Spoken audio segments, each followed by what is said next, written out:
Hola, ¿qué tal? Soy Benjamín Alemán Castilla, profesor del área de entorno económico. En síntesis, lo que vemos para el año siguiente, un año de crecimiento económico todavía en terreno positivo, pero con una expectativa de desaceleración a nivel global que pudiera estar impactando a nuestro país hacia finales del 2024 y a principios del 2025. Una inflación que se resiste a regresar a los niveles de largo plazo, entonces todavía nos costarán algunos meses con tasas de interés alta para poder regresar la tasa de inflación a los niveles deseables. Estimamos que el tipo de cambio se ubique alrededor de los 17.50 a 18 pesos por dólar, lo cual pues también lo deja en un terreno relativamente estable y precisamente en los últimos meses ha estado fluctuando alrededor de esas bandas. En cuanto a las finanzas públicas, aun y cuando la deuda pública total en México permanece en niveles razonablemente manejables, esto es alrededor del 46.5% del PIB, un foco amarillo comienza a ser precisamente el costo financiero de la deuda. Lo que pagamos anualmente por el servicio de la deuda pública ronda 3.4% del PIB, que ya es un porcentaje superior a la tasa de crecimiento anual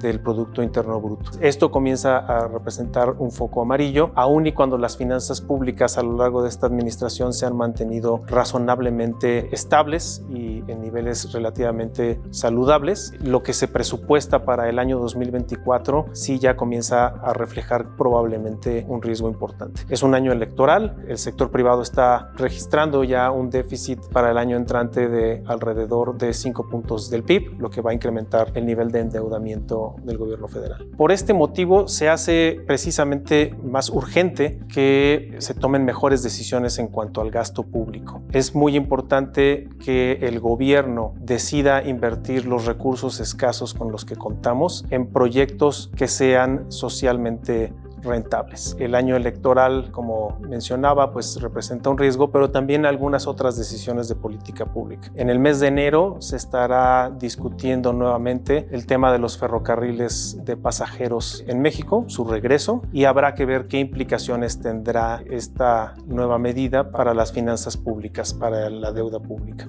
Y precisamente en el contexto actual global, en el proceso de relocalización de las cadenas globales de suministro, el tema del nearshoring está cobrando gran relevancia en los últimos años y pues se prevé que pudiera ser una fuente importante de ingresos, de generación de empleo y de inversión para nuestro país en los años por venir, lo que hace todavía más urgente que las decisiones de políticas públicas se tomen con la mayor racionalidad económica posible. Hoy México finalmente, después de prácticamente 30 años de proceso de integración comercial internacional, se vuelve el socio principal de los Estados Unidos y se vuelve uno de los destinos más atractivos para la relocalización de empresas de Asia hacia lugares más cercanos o más amigables a los principales mercados occidentales como son la costa este de los Estados Unidos y la Unión Europea. En este sentido, la inversión fija bruta ha registrado en los últimos meses un aumento significativo, particularmente en el rubro de construcción, especialmente en el rubro de construcción no residencial.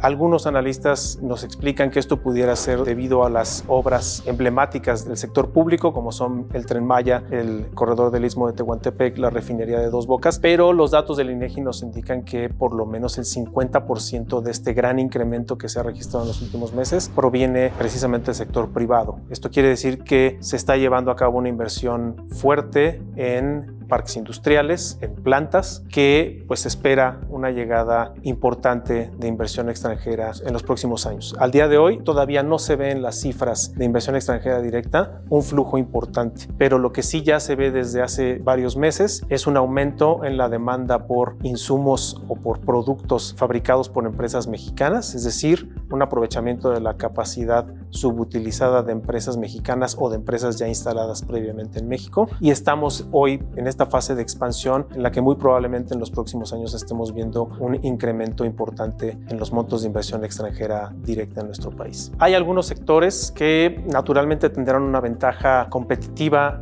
en este reordenamiento de las cadenas globales de valor. Valdría la pena destacar al sector agrícola, al sector químico, al sector de ropa y accesorios similares y por supuesto a los metales básicos, a los electrónicos y a las industrias manufactureras. México se ha especializado particularmente en estos dos últimos, en la industria de aparatos eléctricos y electrónicos y en la industria manufacturera, especialmente la parte automotriz. Entonces ahí tenemos una ventaja competitiva importante y es donde se ven las mayores oportunidades en este proceso de reordenamiento de las cadenas globales de valor. Regionalmente también se prevé que algunos estados estén en mejor posición que otros, especialmente los estados de la frontera norte, Nuevo León, Coahuila, Chihuahua, Baja California, el Bajío y la Ciudad de México, el Estado de México y Jalisco son estados que destacan como bien posicionados, ya sea porque ya estaban suficientemente integrados al comercio internacional previo a este proceso de reorganización comercial o porque cuentan también con una importante base logística, infraestructura y comunicaciones. Están bien integrados, tienen puertos, tienen ferrocarriles, tienen aeropuertos y eso les da una ventaja competitiva. Ahora, las inversiones que se están llevando a cabo en el sureste mexicano